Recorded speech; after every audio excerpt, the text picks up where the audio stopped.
Get them fired up and get them to the staging lanes, baby, because 8th Mile Apparel is now carrying Going Bracket Racing merch. Hats, t-shirts, hoodies, and much more can be yours today by visiting 8thmileapparel.com. We appreciate each and every one of you guys supporting the Going Bracket Racing YouTube and Facebook pages.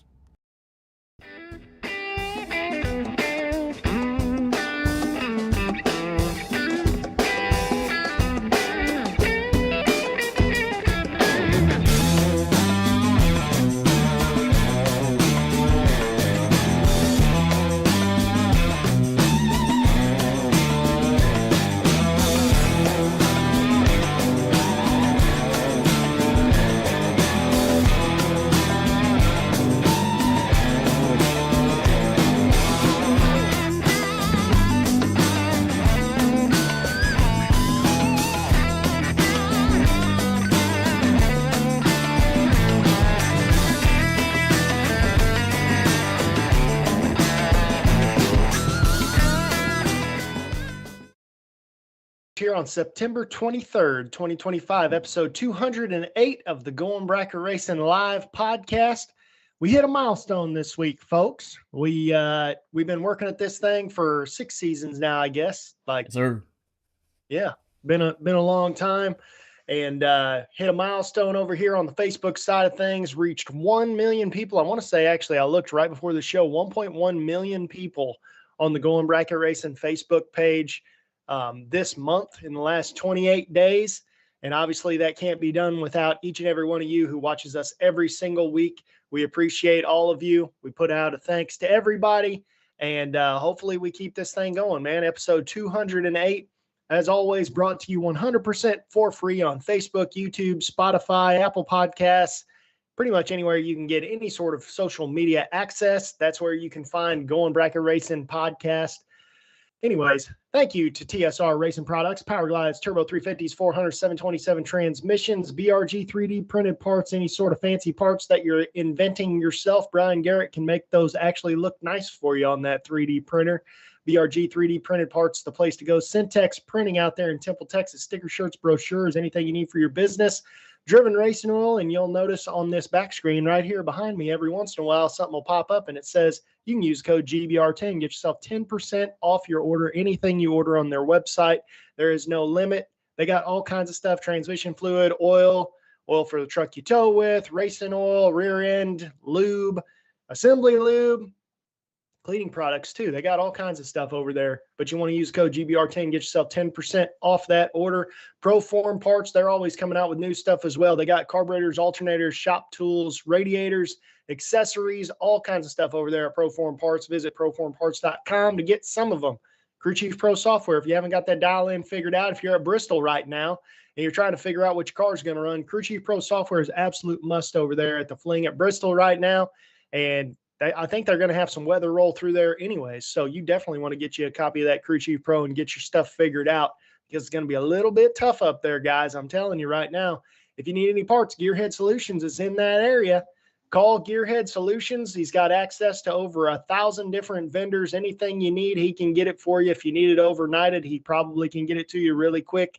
And of course, Mid-State Dragway, our newest partner in this whole GBR Live saga we got going on right now in Havana, Illinois. I finally got the right flyer up on this back screen as well. You'll see it up there, October 10th and 12th. That's their last, they're twin 10s, but they're paying 20 on Saturday, and it didn't up the entry fee or anything. You can still double all weekend for $500. Man, I'm telling you right now, there's not a better deal out there right now, especially if you're in the Midwest. $500 to run for a 20 and a 10, double entered, not single, doubled. So what does that end up being, George? That ends up being $125 an entry to run for $30,000 to win over the course of the weekend. They got round money. They got all kinds of stuff up there. I think this weekend is whenever they're doing that free $10,000 race. If you participated in the points, I believe the top 30 in points get to run for that free 10 grander, and they're picking 2 wild cards out of that points program as well. So, man, what more do you want than that? Hey, that's right, Casey, man. And as Casey's talking, I went ahead and threw the flyer up there because he was just doing such a good job at talking about a flyer. So there you have it, guys, right there in front of you, the Mid-State race. Hey, coming up as well out here in Texas, we got a couple of big money races coming in Texas. in October. First, you got the Superbuck Showdown. The Pennington Brothers always doing a good job putting that race on October 30th through November 1st, 2025. You got 5s, you got 20s, you got 2,000 on the bottom. A lot of things going on. $3,000 duck race. I do believe my dad's gonna fly down, Casey, and run this one. And old Mo might be in action at this race because he's coming to drive the truck. So catch it live right here live on Going Bracket Racing. If you can't go to it, of course, if you can get there first, and we can talk in person about how good you did when you're there. As always, CP's throwing something out here in West Texas. This is going to be the PDQ, the Metal Recycling PDQ West Texas Halloween Shootout, October 17th through the 19th. Finally got that flyer, which I promised you guys I'd get it. As always, CP's got 10s going on. He's got a warm-up race for 5,000. Got the no box going for 5,000 as well, and some I do believe there's some junior dragsters going on in there as well. So come on, get in where you fit in, guys. Let's head on out to West Texas. If you're in the Dallas area, if you're not in the Dallas area, let's just get a big train going and head on out to West Texas for this race. Casey, man, it was a heck of a week, Casey. I don't know where to start, dude. It was a heck of a week. I'm gonna leave it up to you to figure out where we're starting. No, get back to you, Casey. Back to you, dude. I mean, epic weekend for the OG Million. It's always record-setting every single year for the last 3 years in a row, at least. Obviously that's something that we look forward to as bracket racers all year long. This show, in the very beginning was kind of based around what was going to happen at the OG Million. And it still is every single year. It's something that we look forward to as U.S. Nationals of bracket racing, if there was such a thing. Obviously, record-setting for the OG, 800. I feel like I heard over 808 entries in the surrounding races. What was the overall number? 534 or something in the big race. $378,000 left to split in the finals between the runner-up and the winner. Dude, I mean, it's just, I don't even know where to begin on all that stuff. It's just crazy. I mean, it is a very good thing.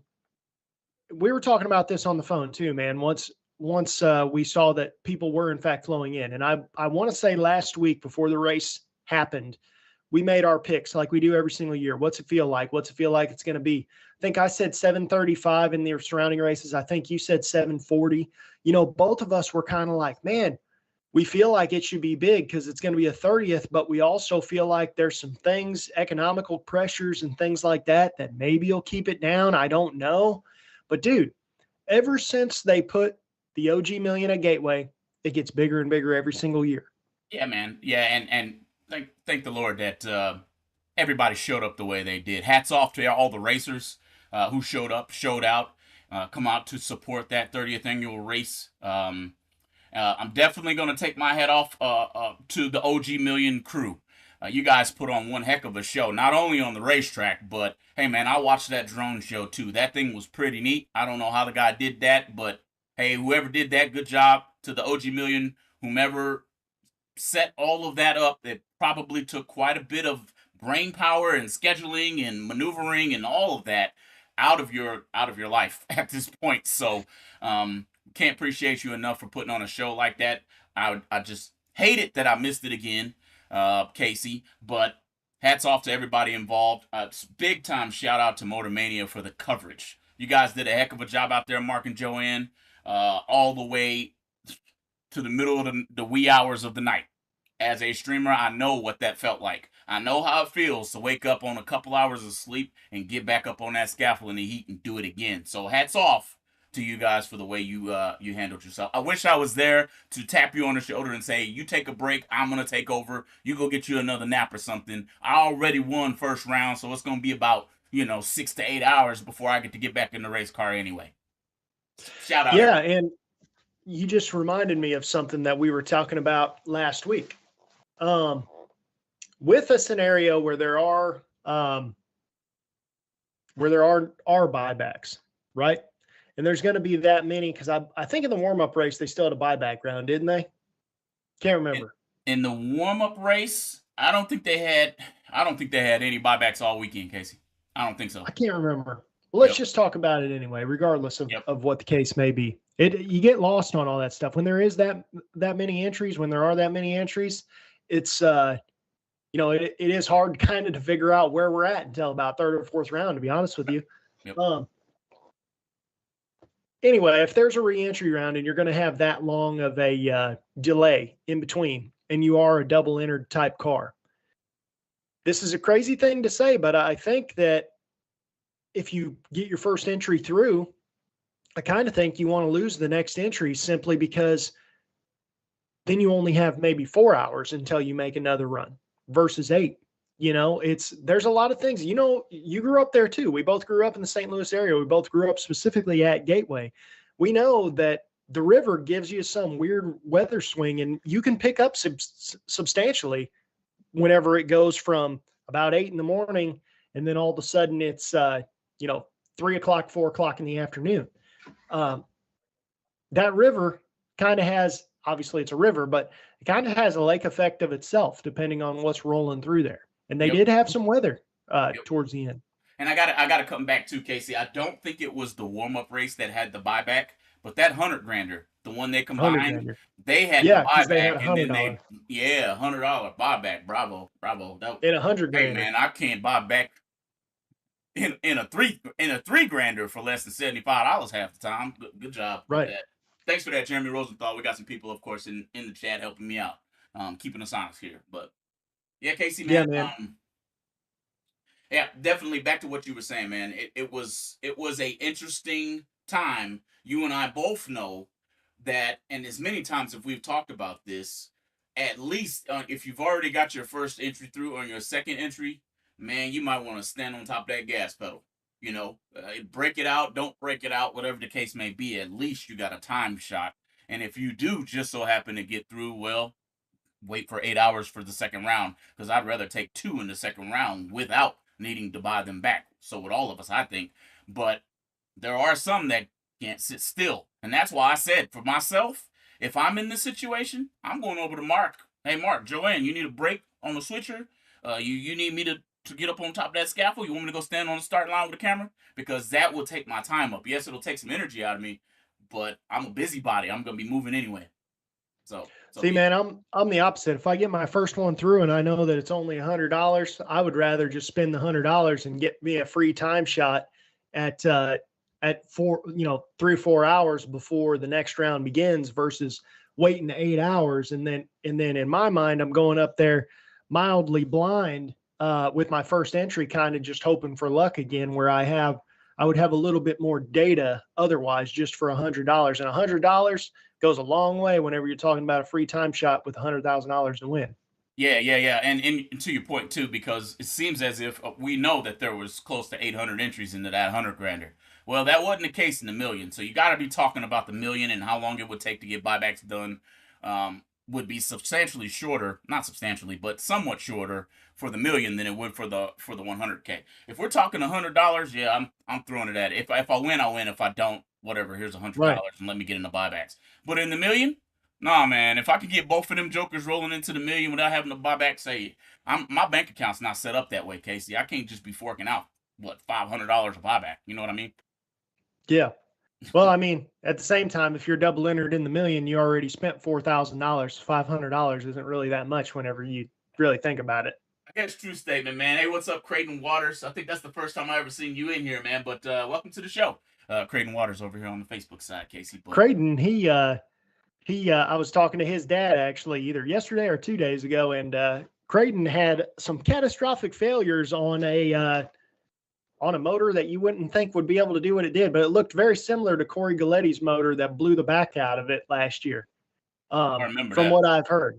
Yeah. I talked to Dylan Champion told me he said, yeah, he looked at it and he said the starter was pointed at the hood or something. It was Danny said it's unbelievable. He'd never seen anything like that. And for those of you who don't know Danny Waters Jr., IHRA, couple-time IHRA quick rod champion, I believe. I don't know if he won 2, and I don't know. Anyway, I know he ran super stock for a while in there, a hot rod or something like that. I can't remember, but anyway, yeah, Creighton That's destroyed. not supposed to look like that. It's basically no, it's not supposed to look like that. It's not supposed to look like that. But then I think I think what I heard though is that Creighton got in Danny's dragster and then took it to like 4th round without having even driven it that weekend too. So Nice, um, nice, y'all need to nice. watch out. Yeah, Who man. knew? Who knew another waters would be good? Oh, right. So no, but back to the OG Million, Casey. Just one heck of a show, dude. I don't know how else to put it. You know, it's kind of hard to put into words what I actually watched for hours and hours. I know I was doing something else at the same time. You know, I was streaming a race at the same time, but man, I'm sitting here watching, and of course, shame on me because I'm watching Motor Mania and I hear the race cars going down the track in the background while I'm at a racetrack streaming, and luckily my finger didn't hit the button because I'm watching the million and it's like, all right, time to switch, but that's not the right race. You know what I mean? So I'm sitting there switching the race myself, almost making mistakes watching the million. One thing I do want to bring up, Casey, and maybe you and I can kind of glaze over this because it's only rumor at this point. I don't know if it's 100% true or not, and that is what we talked about over the phone: the leveling of the playing field at the OG Million by way of bringing your own Christmas tree to the racetrack. Let's kind of gloss over that, Casey, to see your thoughts on it. What do you think, man? Does it level the playing field, or do you think it's just another subtle touch?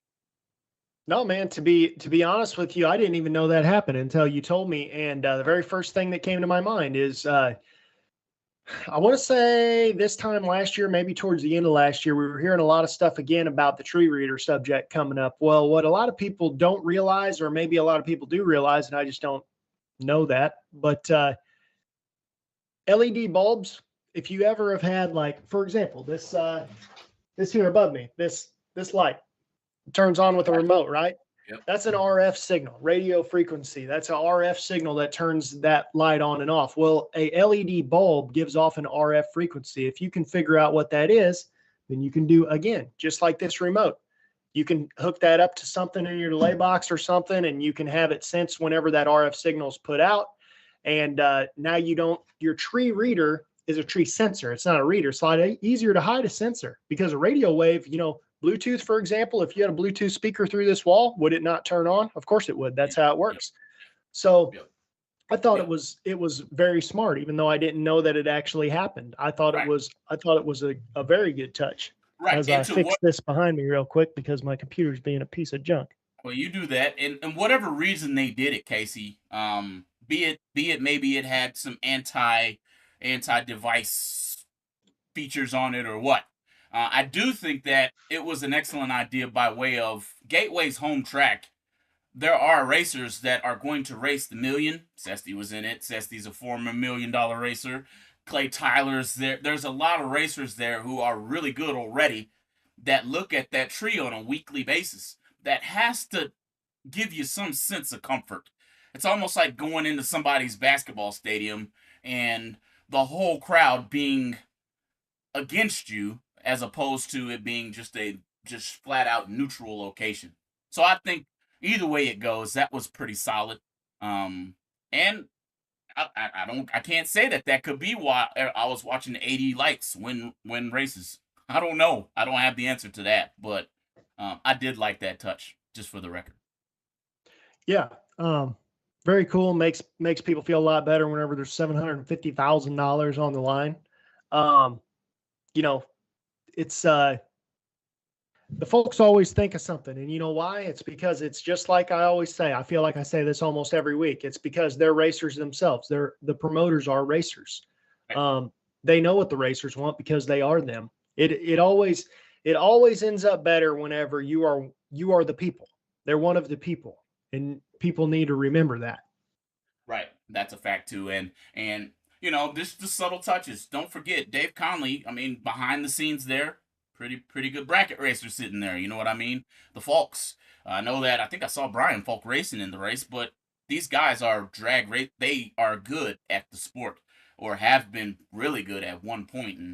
And I trust their judgment when it comes to stuff like that. It's just all I'm getting at. So, yeah, great. You brought your own Christmas tree. That's just smart to me. That's what I think.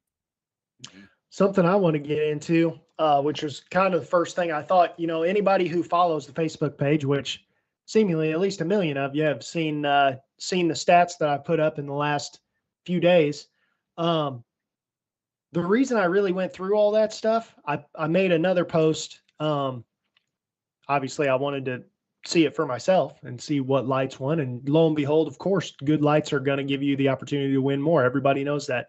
What I'm more interested about is I always look every single year. I try to go back and see what type of packages, what type of lights, what type of dials, stuff like that. What type of driving was the driver doing? Did he win the race? Did he luck his way into the race? I can't, time to time, people just luck their way into a victory. It doesn't happen at the OG Million. And Chad Spradlin, heavy hitter in Bayleton, Alabama, I'm sure that made Big Jed happy. Nothing makes him happier than Alabama doing good. But 75% of the time, Spradlin is 10 or better on the tree. He's 5 or better on the tree 42% of the time. 50% of the time, he's 7 to 15 total.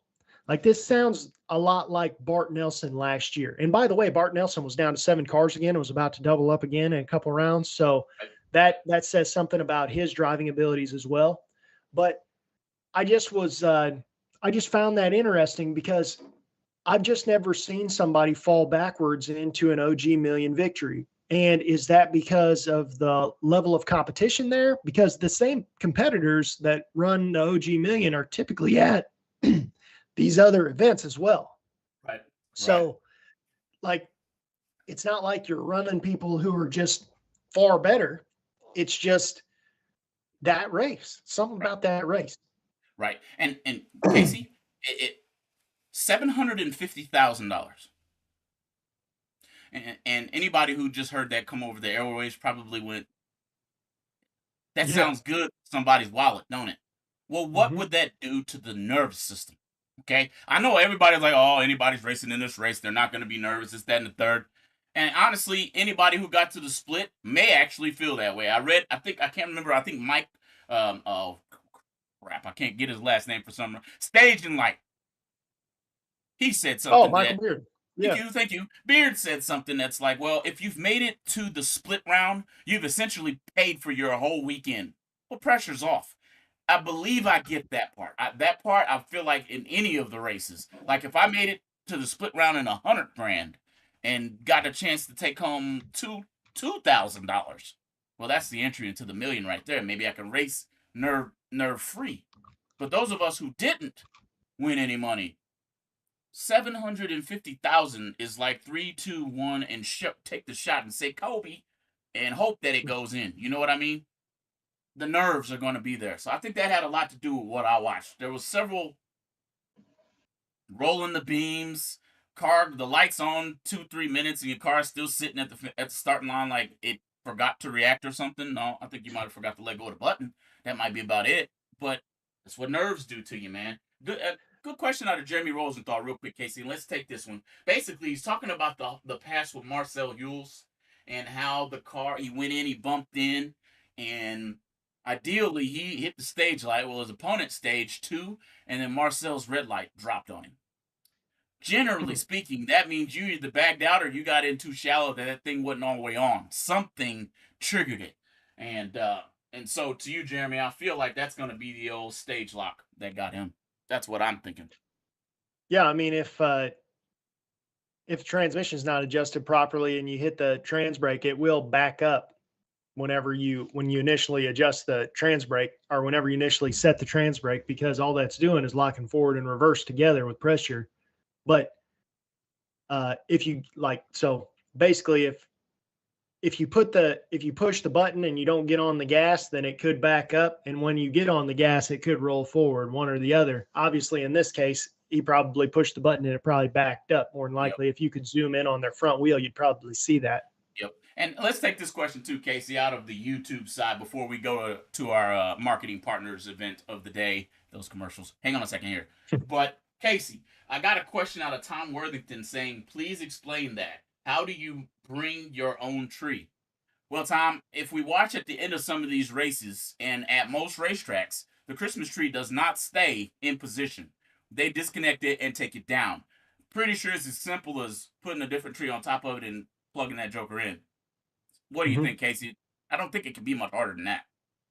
No, I mean, obviously you can buy those anywhere. You know, there's plenty of timing systems out there. You just got to have the same one that's compatible with the timing system you have, or have the wiring that's available. I mean, ultimately, they all have the same number of bulbs, and they have.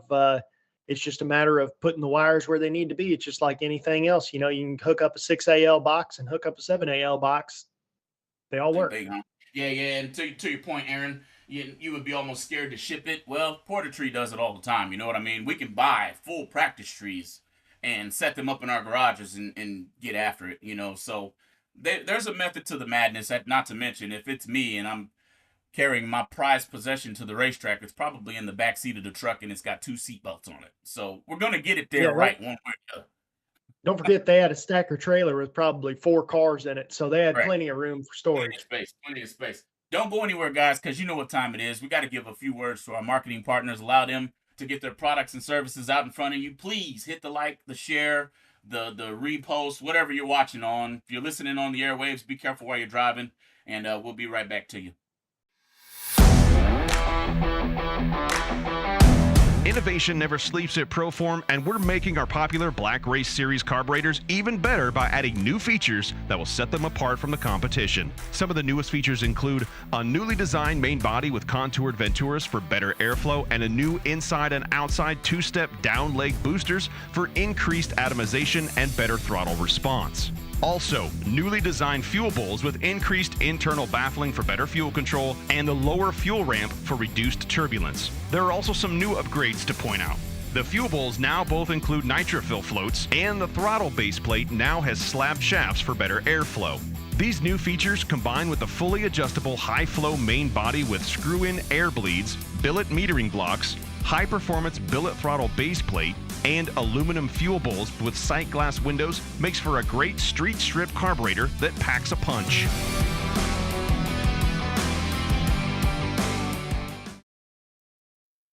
BRG Motorsports 3D printed racing parts are able to provide you with whatever you desire to enhance your drag racing operation. Items like safety belt magnets, nitrous bottle holders, and even quick release delay box mounts are able to be obtained from BRG Motorsports 3D printed racing parts.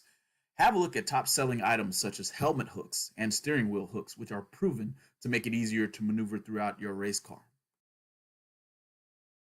You can contact BRG Motorsports 3D printed racing parts at telephone number 765-729-1177. We've completely redesigned our best-selling thermostat fan to make it even better. Proform's high-performance universal 15-inch electric fan is the perfect upgrade to replace the stock fan in your vehicle. It's equipped with a thermostat that's adjustable from 160 to 240 degrees. Mounted to your radiator supports with sturdy brackets and driven by a heavy-duty motor, this unit pulls up to 2,800 CFM of air with a 14-amp current draw. All mounting hardware and wiring are included.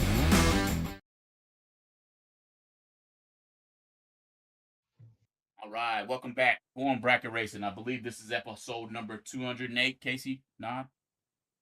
208. 208 it is, guys. Thank you to everybody for being part of GBR's community, Going Bracket Racing. We couldn't do it without you guys, especially getting that many eyeballs to look at something that we post on Facebook for a month. You know, 1.1 million is quite a bit. So thank you for that. Thank you for continued support, sharing, bringing your family, friends, bring everybody on in here. Let's talk some drag racing. Syntex Printing, Ken Jones Performance, TSR Racing Products, Proform Parts, BRG Motorsports 3D printed parts. I almost said farts. Team 14 Motorsports, messed myself up. Crew Chief Pro, Driven Racing Oil, Midstate, Dragway, 8th Mile Apparel, Gearhead Solutions. Thank you guys for everything that you do. We can't appreciate you enough for being on board with us all this time. So, Casey, man, let's continue on with episode 208. I think you had an idea you wanted to talk about. Yeah, actually, somebody read my mind in the chat over there. But it was based upon what you were saying about the nerves and stuff like that. Whenever you were talking about $750,000 on the line, things like that. And the thing I've thought of is, in a race like that, now we've already mentioned $2,000 in entry fee, $500 buyback, right? $750,000 to win. So are you more nervous? And there's a lot of areas here, so just hold on. Are you more nervous in first round because you just spent $2,000 to enter this race and potentially is going to cost you another $500. Second round, because that's it. If you spent that $2,500 and you lose now, that's it. You got nothing and you didn't even win a round.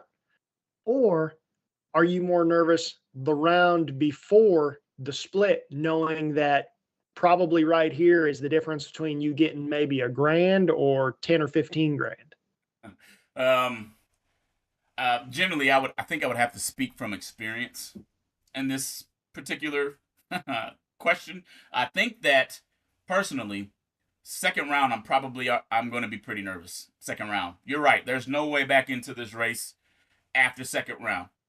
Third round, I'm going to be pretty nervous. Okay, so fourth round, I'm going to be pretty nervous. Is anybody get my drift here? It's going to be George's always nervous.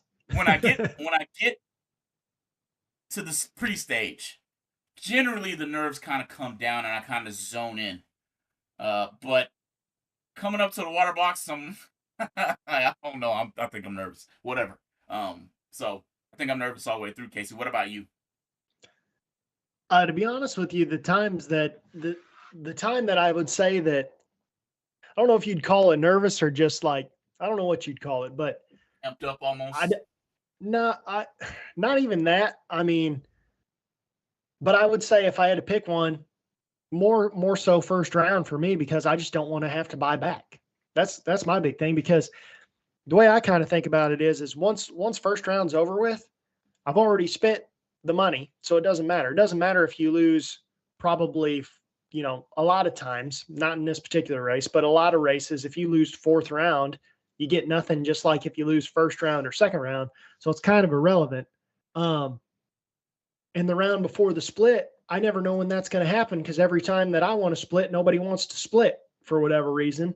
So then, so I never know when it's going to happen anyway. So realistically, once I'm out of first round, I don't even care anymore. I'm just racing. And I can tell you right now, as soon as the split happens, that's the calmest I'll ever be. I start racing really good once the split happens, because I'm like Michael Beard. At that point, I just assume, well, the whole weekend's paid for, or at least I'm breaking even at the very least. And I'm ready to go now. Now every single round, like, I wouldn't be any more nervous for, say the split happened at sixth round, and let's say we're running for $1 million in the finals. I'm not any more nervous in the finals than I was the round the split happened. Because once the split happened and I know that I'm not coming out of pocket for this, everything else is just gravy on all that. Yeah. And I kind of get that concept too. I don't know, man. I just think a little bit of nerves never hurt nobody, if you ask me. And I mean, I've taken the last second game winning shot. I've played on a college level basketball team with a huge crowd in there and been nervous going into it. So being able to control those nerves is the key. I think a little bit of nerves just keeps you honest, almost, in my opinion. So I don't mind going into something nervous, as long as for those, my car runs 6 seconds roughly in the heat. As long as for about 7.5 seconds I can turn it on, just be completely zoned into the mix, I'm okay. I might be nervous when I pull into the burnout box, but whenever the stage light comes on, I will be ready. You know what I mean? Mm-hmm. So that's I don't know, man. There's a bunch there to unpack. I'm pretty sure there's more than one way that people go about this. Some people might be music listeners all the way up to the stage light, and that's the only reason they ain't nervous, because they got their mind in some type of music and they can lose themselves in it. You know what I mean? Yeah, it's I mean, you see people on the starting line, not so much anymore, but you used to see guys amping themselves up, jumping around in the car, slamming their head in the cage, like all kinds of stuff, and then they'd win a whole bunch. You don't really see that as much anymore, but there's people who need to operate at level 12, and there's people who operate at level 1 all the time. Like, for example, my buddy Matthew Medlin, guy driving my Nova that's doing all the winning in it now. 3 weeks ago, runner up in top. Week later, runner up at Roger Rhodes foot brake race. Week later, runners up at Gallatin top. And then the next day he semis in top at Gallatin. So it's like, but that dude, I'm telling you right now, by the way, worst ever luck with street vehicles ever. It's totaled out 2 vehicles. And none of it was his fault. But anyway, Dude, I was talking to him on the phone the night that he hit a deer while he was towing his race trailer with his race car in it. And for about 10 seconds, like as the deer was hitting him, he was amped up. As soon as it hit him and he stopped, he was back calm again. I mean, on and off like that. yeah, Boom. calm Boom. again. I mean, Yeah. whenever he's racing, he can lose, win, whatever, still calm. I mean, he's just always calm all the time. And I feel like that demeanor is just, that's what is good for a race car driver, because in any situation, you always want to be calm. If your heart rate always is staying stable, you're going to be the most consistent on the tree. If your heart rate's low, you're going to make the best decision because you're calm. You never want to make an erratic decision. Like doctors tell you that all the time. You never want to make a decision whenever you're all amped up because you're not thinking straight. Yep, I think I agree with that too. But just like you said about Matthew, he's amped and then he ain't that quick. It's off. I think I resonate with that quite a bit. It's almost like right after my wife gives me my fist pump, the button's on. It's there. I'm locked in. So, Jamie Stringer over here in your chat, Casey, is saying that second round he would be nervous, but he would be excited and confident by the split. I think I followed that as well. If you let me into a split round of a big race, I think I'm gonna feel pretty doggone good, Casey. That means I did some serious work to get there. I'm generally not a double enter type of person. My bank account ain't set up that way either. So if I'm there on a single entry and making some money. So you let me to the split round, confidence is gonna definitely take over at that point. But by that point, you messing with a bull and you done hit him, grab him by the horns or something. So well, that's the dream, is even to make it in a split round in a place that's paying that kind of money, because every round you win, it's like $5,000, $10,000, $20,000 increments. And then when you get to the finals, I mean, they had $378,000 to split in the finals. I mean, at that point, it's like, dude, we're racing for the trophy at that point, in my opinion, because there's the difference between getting 180 or getting 190. It's not enough to matter at that point, especially for some. I mean, also shout out to Jaden Lawler, man, runner up to that deal. That kid has turned into a very good race car driver in the last 2 years or so. I mean, he's at all these races. He's always deep. He's in the split all the time. I think him and Holloman obviously are on the same team. I want to say Jaden might have been doubled at the split too. And then Holloman was in the split also, I think. So, I mean, that was a very good team decision. I think Jaden's uncle owns that team.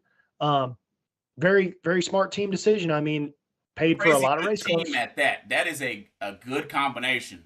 You got a really seasoned, proven driver in Will Holloman that meets what I would consider a really he's top 5 up and coming pretty easily right now, Casey. Up and coming. So I think we began talking about Jaden a few years back, maybe a year or 2 back, when he done really good at Spring Fling, I think, up in Bristol. They won 350s maybe last year or 2 years ago. It isn't like we didn't know that name. Now, Chad Spradling. Hey, Chad, great job, buddy. I didn't know that name. I feel like I heard it on Motormania more than once. But Chad Spradling came out of nowhere and went on like you said, a Bart Nelson-esque run. Like he was 00 every hit, like you mentioned. Yeah, and obviously now his name's very well known. The highest paying OG million to date. Will it ever pay $1 million? I don't know. It's I feel like the next opportunity for that to happen is going to be probably 35. That's just how things like that go. It's like Sturgis, the 70th year Sturgis is going to be huge and stuff like that. It's just those numbers. I'm going to limb and say that next year will beat this year. Now, listen, the only reason that I'm saying that it's the type of show that they're putting on. It's not just a drag race. It's not just the largest bracket race of the year. Man, it is it's almost like a family reunion. Almost is the best. That's the best thing I could say. Where you haven't seen some people in a very long time. You come out, you bring your race cars, you have your family. There's things for the kids to do. There's food over here brought to you by Larry's. There's the drone show. There's the drag race. There's a jumbotron in the pits or in the staging lanes. Well, and let's talk about is what I think is going to keep driving those numbers up. And let's talk about what a world-class facility Gateway is, because let's talk about this. Who's parked in the grass? Nobody. There isn't any. Right. Who's packed in? Nobody really. There's tons of room. Like, we aren't even using the circle track yet. We could still use a circle track like they do at the national event. I mean, they could have a legitimate 1,000 cars on property. I'm not talking 1,000 entries. I'm talking 1,000 racing vehicles with trailers. And that place would finally start looking like your average track whenever it has 200 cars in it. I mean, it's unbelievable how big that facility is, and the fact that all of those interstates converge from all over the country. The reason St. Louis used to be a major hub was because it is so easy to get to. It's like the only place easier to get to than that is like Omaha maybe, or something like that, somewhere, Memphis, somewhere that's a main distribution hub. But it's like, the fact is there's so much room. It's so easy to get to. It's easy drive for everybody. Like, for example, for me, all I'd have to do is get up to 64. You take 64 all the way there. 64 goes all the way from the beach, all the way to St. Louis, keeps on going. It's 2 55. turns, Casey. 2 turns. Yeah. One out of my house to get on 75 and one to get on 44. And guess where I'll wind up in 8.5 hours? Gateway International Raceway. Well, by technology, as you guys know it. Just 2 turns. Quite a bit of driving. Just 2 turns. Yep. Crazy. It's easy, man. Yep. It's and a lot of those guys too, it works out perfectly because a lot of those guys are from this side of the world. Obviously, Jaden and Will are from this side of the world. Chad Duke, he was there. Those are just people in my general vicinity. But the fact of the matter is they can go to Gateway, they work their way back, they come right through Bristol, they race the fling real quick, and then they're all coming home. And I mean, there's just timing. There's a lot of stuff to do with timing. And just being in a. I agree with what Brian Cook is saying here. My bad to cut you off. Brian Cook is saying it would be nice to finish before 4 a.m. so more people can watch and enjoy. Man, I agree with that, because let me be honest. There's only a couple reasons that I would have been up at 4 a.m. watching drag racing. It's 2 of them, actually. Brad Gephardt's in the final, and George Atchison Sr. is in the final. I'll throw another one in there. Tony Atchison is in the final. Those guys in the final, I'm not asleep. All right, I'm wide awake the whole way through it. Anybody else, I'm sorry. 2:30 rolled around, 12:30 rolled around. I'm old. I got kids. I'm in the bed. I'm asleep. I think I fell asleep like 10:30 one night. So, but that's another plus side at the same time to Gateway, because you can have a race with 800 entries and get it finished all in a not a reasonable amount of hourly time, but you can start a race the next day again because Gateway doesn't have a curfew. And that's a major problem for a lot of these tracks that have these big events. Whenever you have a curfew and you have put it this way, I believe that if Gateway had a curfew that they had to abide by, I don't think that the OG Million ever gets this big as far as the surrounding races go. Maybe the main event, but not the surrounding races, because I think the first year that people had to deal with that and they started having to combine races, and like, I'm not talking combined like the 50s to where now we got 100. I'm talking combined races where like whenever we have rainouts and like Tuesday's race is now running on Thursday and you might still be in on Wednesday, but it's running Friday. And now we got 2 things going at once and you might be in 3rd round in this one and 2nd round in this one. And you don't know what's what anymore. And because Gateway doesn't have a curfew, that allows them to have this many cars. And yes, they might finish at 4 a.m. But at the same time, they can start again tomorrow, first thing. But I gotta say though, I have to say that we've watched it done. We've seen it done. SFG did it. Okay, they turned it into a marathon. Even if there's a race that should end late, it shouldn't be the million. Is all I'm saying. The million itself, the big million, should be in marathon mode. Okay, we stopped racing whatever time we stopped on Thursday to get out of first round and buybacks of the million to go second round all the way through the million on Friday. So be it. Even if we have to start racing again Friday night, so be it. But that million, it's the marquee event, should end by 11. If we can make that happen. Well, the only way that's going to happen. For instance, here's Bart Nelson in the chat. Every round that he lost, it was late, and he ran out of talent. by way of I'm probably I'm sleepy. Yeah. Right. If anything else, the Pepsi ain't cutting it no more. It's 4 o'clock in the morning. Okay, even a Monster ain't gonna cut it anymore. I'm ready to go to sleep. My body is saying that's enough. Okay. Now if I'm in a position, I don't know if my body would do it 4 o'clock and bring it on, right? I'm gonna try. Take a no dose or something. I don't know. But this is my chance. I'm taking it. You know what I mean? But if Yeah. Casey, if I we can could get it earlier, it would be better off. Yeah, I can see it both ways. But I think the only way that's going to happen, the only way that really can necessarily happen would be to, again, either get first round done and finish it tomorrow, which kind of sucks because once you get on a roll, you're like, dude, I just want to race. I'm here to race. I'm not here to sit around. You know, I'm going to the racetrack to race. And I think a lot of people are like that. But secondarily, the only other way to do that is do it like GABR did, where they said we have 395 entries, is what it is. Yep. Here's what it is. We're going to get it done. Hey, but at the same time, and I'm not saying this for just because I feel like it would make better TV to watch. No, that's not what I'm saying. It evens the playing field, okay? Because some people can't do that. 4 o'clock in the morning gets around, that person is completely out of it. Okay? Even the playing field a little bit, spread that race out a little bit. That's what I think. Always good to try something new at the same time. So I'll go with that too. Be interesting to see what they do. You know, obviously Jenny Folk's always improving it. Right, that's right. So it'd be interesting to see what she ends up doing, because the other thing you don't want to have happen is one year they have like 300 entries and then you've already said, okay, we're going to do this. And now you're like, great. Now we're just wasting this whole day. What are we doing? Yeah. And I feel like that temperature is easy to take when you show up to the track. Like, all right, tentatively, this is how we're going to do this. Unless this happens, then we're going to pivot to that. I mean, I don't know. I think that, number one, I'm not saying they didn't do a good job this year, because that is definitely far from true. And honestly, if I'm in the final at 4 o'clock in the morning, then so be it. All right, I'm going to try to make it work. Everybody on here listening, watching, commenting, all of it, period. Drag racers, period. If they're in the final at 4 o'clock in the morning, you might not be tired. Maybe the adrenaline is so tough, you might not go to bed that whole night. Making your question of, if you win the million, are you going to be racing the next day? Yeah. Me?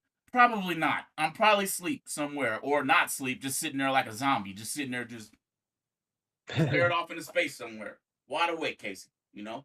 Hey man, who was it? Cisco. He won the million, and then that 1.1 deal, and then he came back in a different car the next day and won the 100.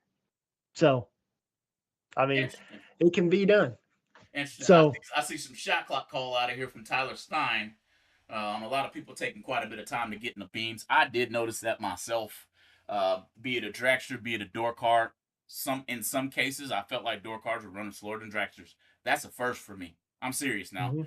Generally speaking, we get up in there and get going. But again, those words, 750,000, be having a few more people sitting there thinking, making final checks. I know Casey ain't never going to not have it in second gear or in low, because he tapped that. You tapped that joker about 1,000 times before you pull up.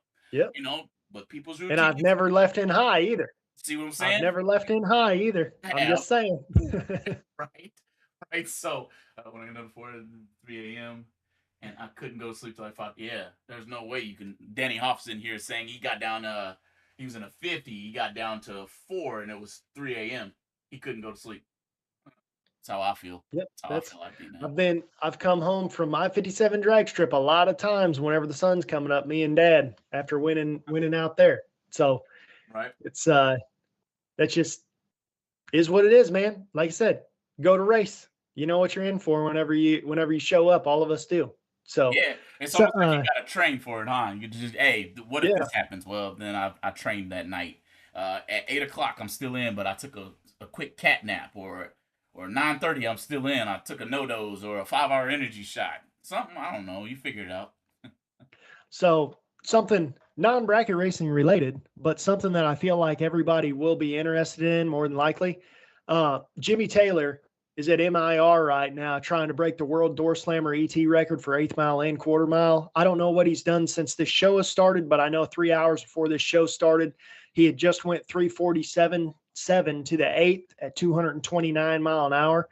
And Todd Moyer, the guy they call Turbo Todd, that I think at the Winter Series maybe 2 years ago now was setting the overall record. I think he went 5:14 at like 279 or something. I think he went 3:45 to the eighth, like 230 something. So he's very, very close to that 8th-mile record. Obviously, you almost have to break the 8th-mile record to be able to break quarter-mile record. But this is this guy. I don't know if Jimmy Taylor owns XRE, but that's Extreme Racing Engines. That was who built the motor for Turbo Todd's car. And they said that car, whenever he crossed the stripe, he lifted at 1,000 foot because the windshield was caving in and the front end pushed back, I guess, over the doors. They had to pull the doors open at the finish line or something is what I heard. But the point is the power's there. So I'm very interested to see if he makes, I mean, I fully expect him to make the first 499 pass because I don't think that that's difficult compared to what they've already done. What I'm interested to see is what the mile an hour is. Will he go 300 mile an hour? Because it's a turbo car, it's outlaw turbo car, as much boost as he wants to set the world record. So it could do it. Yeah. Hey, I'm curious to see it too. I don't know how many days they're going to be out there, but I think I read somewhere that the weather out there was really, really good. So it's kind of prime time for it. I don't think it is actually that great because there's storms kind of rolling in out here. There's like a hurricane kind of building up. I don't know if it's considered a hurricane yet or not. I'm still new to the East Coast, but what's considered a hurricane and what's not. But I do know a storm's brewing. He's in Maryland, so he's going to be semi-affected by that. But I don't know if rain's coming. Maybe that's why they're trying to go for it today so hard. And also, I don't know that weather obviously always will play a factor in making power, but whenever you're talking a twin turbo car, when you're talking a twin turbo car with unlimited boost and, because you're trying to break a world record, you can do whatever you want. Who knows how light it is? I don't know that it matters a whole lot. I mean, obviously, again, it does matter some, but he might have more power than he would ever need anyway. I mean, I've heard those twin turbo cars lately I heard somebody dynoed one at like 6,500 horsepower. That's more than an alcohol funny car. Right. Like, or equivalent at least. Right. So it's gonna be interesting, man. When the gloves are off on turbos are king whenever the gloves are off. If you can do whatever you want to do, turbos will always win. That makes sense, man. I got a interesting one over here on YouTube too. It's basically saying we all know the risks and what it takes to get to the end of a marathon race. Step up or don't enter. Interesting, interesting take. I think that's a true statement too. And again, anybody who gets down that deep into a $750,000 to win race, I'm pretty sure that tired or fatigued, in some way, shape, or fashion, adrenaline will take the body over no matter what, because it's a lot of money for the average person. $750,000. That, I don't care if there is only 300 something left over. That pays my house off and sets me on my way to financial freedom pretty quickly, I think, anyway. But hey, to each his own. Dude, think about somebody like, I don't know if Jaden's 21 even yet. Like, think about that. That's enough money where if he did all of it, he could pay for half of a very nice house. Yeah. Well, I don't know how the world works now. I mean, everything's been crazy for the last 5 years, but still, the point is that it is obviously a step in the right direction. 25% of a very, very nice house. Right. And I'm going to say this too, as we go back to bracket racing and not necessarily an honorable mention, but someone that I know has needed to have been mentioned for a while. He's put himself in the news a couple times by way of saying some pretty choice words to one Corey Galletti. And that's going to be Bob Murphy, creator of Roblox, making his way, well, I believe, to the semifinals of the Big Show, Casey. So I want to shout that name out because that's going to be one of those, quote unquote, could be the next Jaden Lawler, or basically in the same field. Maybe they're close to the same age. Don't forget that name, all right? That's all I got. That kid showed up and he showed out, so I wanted to shout him out too. Yeah, absolutely. It's definitely, once you get to about 2 a.m, it turns into a young guy's race. I can tell you that. I was just talking to my dad about that the other day. I said, man, I might be too old even to start to be racing that late right now. I mean, there's a reason, man. There's a reason why these young guys start doing it. Now, Chad Spradlin, I don't know how old he is, but I know he's not, he isn't Jaden's age. I know that. No, I don't think so. I'd say he's probably closer to my age, I would think, Casey. Somewhere in that realm, I would say. But hey, man, it's pretty interesting, man. I had a good time with OG Million 2025 30th annual. And again, I say I'm not missing it next year. I know how many times I've said that, but man, I have to get to the OG Million, Casey. So I'm just telling you, me and Mo have to be there. I can tell you, if you end up getting there, then you're not going to luck your way into it. You better be set up to win it, because Chad Spradlin, again, another year in a row, didn't back his way into it, earned every step of the way. Definitely well-deserved OG Million victory, you know, just like Bart Nelson, just like Donnie Hagar the year before. I mean, you can't luck your way into winning this race. You won this race because you're a good racer, great racer for that. Definitely, obviously on the list now. I bet you he's hoping they do the Race of Champions forever. Hey, I bet you there'll be another one, because that was a nice touch. Again, go figure. OG putting on a show. So, hey, man, Casey, what you got in closing, man? I'm feeling pretty good about what we got going on. Here comes a 500K this next week. I mean, we're gonna be talking about big money for the next couple of weeks, bro. Yeah, I think 500K is just a little bit down the road, but yeah, man, we got the fling to watch this week. I think it's triple 50s. Oh, okay, yep, I messed that up. Yep.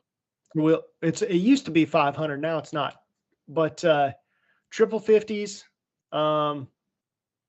Then I think a couple weeks after that, we got GABR's $500,000 race. Yep. Yep. Still plenty of racing to watch this year, man. Still a lot of big stuff, a lot of big money to be won, a lot of money for, if you keep showing up.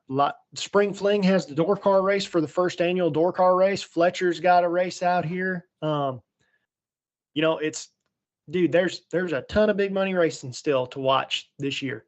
Got a long ways to go, all the way into, I think, end of November somewhere, where the OG boys go out to Gainesville for the mini million. Yep. So there's a lot of racing to go, Casey. We got all the Immokalee stuff's coming back again. It's we thought it was going away, but it's not. It's all coming back. They got a ton of stuff out there. I mean, realistically, we're set up still. We still got plenty of racing to talk about all the way until 2026. Yeah, buddy. And it's gonna get it, and we're gonna do it again as soon as 2026 get here. So guys, make sure you have smashed that follow button on the Facebook side. We are almost to 10,000 followers over there, and 9,648 is where we are. So if you can make sure you're smashing that follow button, it'd be great for us. We can't appreciate you guys enough for being with us. And as always, we will see you guys next Tuesday with episode 209. Peace out. Be safe.